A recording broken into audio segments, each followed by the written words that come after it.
昨天天地台南安平渔港的民众最近收到一张公文，渔业署要来提悬停船的收费，要起将近3倍，嘛无解释讲为虾米要起价，互民众是真不满。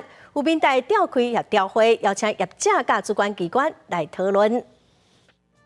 暗时的时阵，来到台南运河浪漫的景色，也有台湾灯会宴会来做伴，有影是真水。也毋过最近经营观光船的业者，拢收到一份公文，主管的渔业署要提悬观光船停伫第一类渔港的收费，而且一个起价就加3倍，也有人一摆8架船全起价。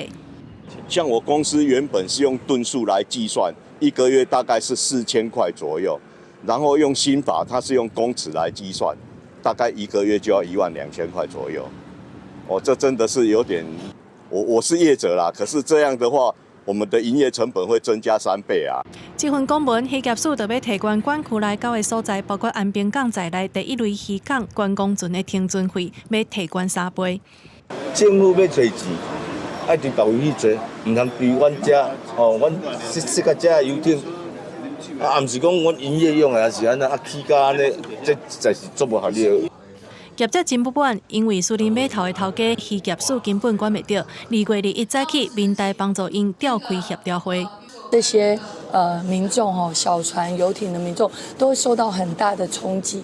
那这些冲击对他们讲压力，整个增加了4倍没有人可以接受。那在我们最新公告的农业部的主管的渔港。